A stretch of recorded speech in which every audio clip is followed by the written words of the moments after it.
Il est 18h21 sur Europe 1. La suite du journal Isabelle Millet, Sophie Larmoyer. Et c'est l'heure de l'invité d'Europe Soir pour évoquer la disparition de Pierre Berger. Vous recevez Isabelle Millet, l'ancien ministre de la Culture, Jack Lang. Bonsoir Jack Lang.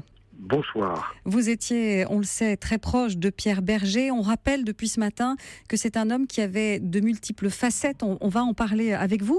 Quelle est celle qui vous a le plus marqué, vous qui l'avez côtoyé pendant des années? Qu'est-ce que vous avez envie de retenir aujourd'hui de votre ami? Pierre était la vie même, la passion, la curiosité.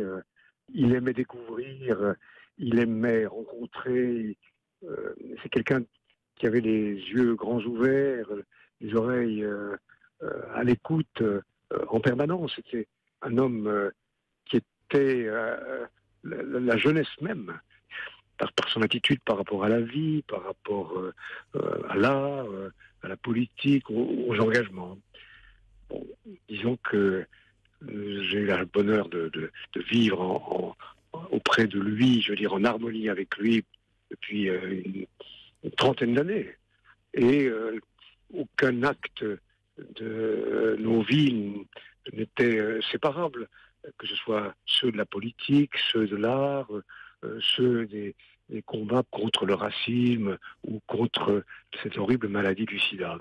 Donc c'est un homme qui avait la conviction forte et une langue alors éblouissante, acérée, fine, vivante, directe, imagée. Voilà, et au moment où nous parlons, on se dit qu'un immense trésor nous a été arraché. On a vu dans les biopics consacrés à Yves Saint-Laurent le rôle que Pierre Berger a joué auprès du couturier. Sans lui, la maison de couture n'aurait probablement pas connu cette ascension. Paris ne serait peut-être pas la capitale de la mode sans Pierre Berger. Tout à l'heure, j'entendais Charles de Castelbajac évoquer la figure de Pierre Berger et le comparer à un personnage de la Renaissance. Et en effet, beaucoup de choses n'auraient pas été entreprises pendant la Renaissance sans les princes ou les mécènes. Chance à des créateurs, à des artistes. Et la mode a été largement transfigurée par Pierre Berger et naturellement par Jean-Yves Saint-Laurent, et tous les grands créateurs que vous connaissez. Mais le génie d'Yves Saint-Laurent aurait-il pu exister sans le sens des affaires de Pierre Berger? En tout cas, il aurait connu sans doute mille et une difficultés. Yves Saint-Laurent était un immense artiste, un créateur, en proie parfois au doute, et Pierre Berger lui apportait une sorte d'énergie, de force pour surmonter les obstacles. Je ne peux pas être catégorique, mais oui, d'une certaine manière, ils ont formé un tandem inséparable, et l'un n'existait pas sans l'autre. Et on rêverait, comme tout à l'heure le disait Castelbajac, d'autres Pierre Berger qui pourraient encourager de jeunes créateurs. Et puis, puisque vous parlez de l'art de la mode, bon, c'est grâce à lui que nous avons pu, dans les années 80, réhabiliter pleinement l'art de la mode, faire admettre comme un art à part entière, lorsqu'il est porté au plus haut niveau, la création de l'Institut de la mode, et puis le président de la République, François Mitterrand, à notre demande et organisé par Pierre Berger, a reçu, c'est une première, tous les grands stylistes à l'Élysée. Bref, sur ce front, la mode, mais aussi l'opéra, autre front pour lequel Pierre Berger était engagé. Oui, c'est François Mitterrand qui l'avait nommé à la tête de l'Opéra de Paris. Il y a eu d'ailleurs cet épisode, on s'en souvient, lorsqu'il décide de renvoyer le chef d'orchestre Daniel Barenboim. À ce moment-là, beaucoup ont dénoncé son arrogance et son autoritarisme. Était-il arrogant, Pierre Berger? Il pouvait l'être, oui. Il était si porté par ses convictions qu'il pouvait être impérieux, je dirais.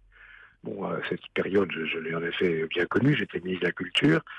Nous avons fait appel à lui parce qu'il avait cette double caractéristique d'être à la fois un homme d'entreprise et un passionné d'art lyrique.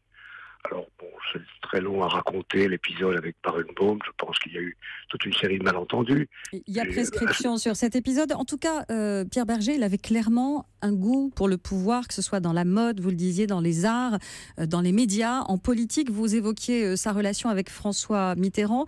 Quelle relation avaient-ils tous les deux ?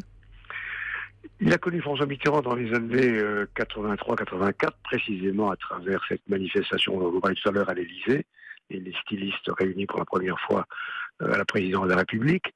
Et progressivement, se sont nouées entre les deux personnages des relations d'une grande intimité intellectuelle.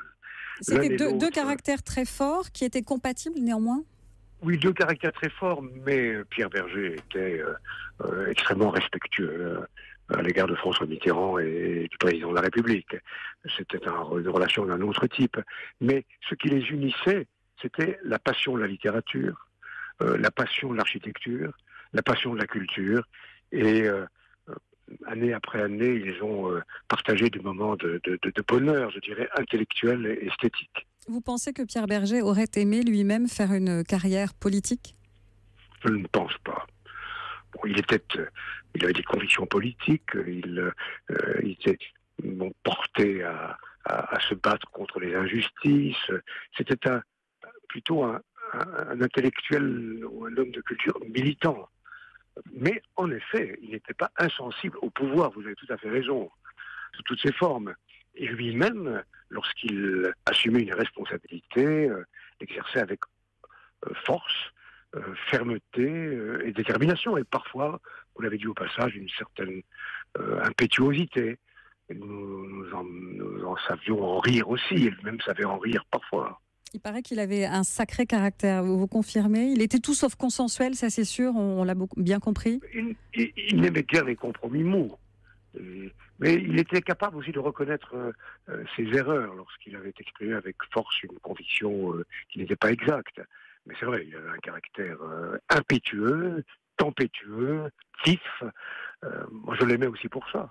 Eh bien, merci beaucoup, Jack Lang, d'avoir évoqué avec nous ce soir sur Europe 1 votre ami Pierre Berger, qui est donc disparu ce vendredi à 86 ans. Merci à vous. Merci Isabelle Millet, on vous retrouve lundi. À lundi. Avec Christophe Ondelat, sans faute. Et vous restez avec nous.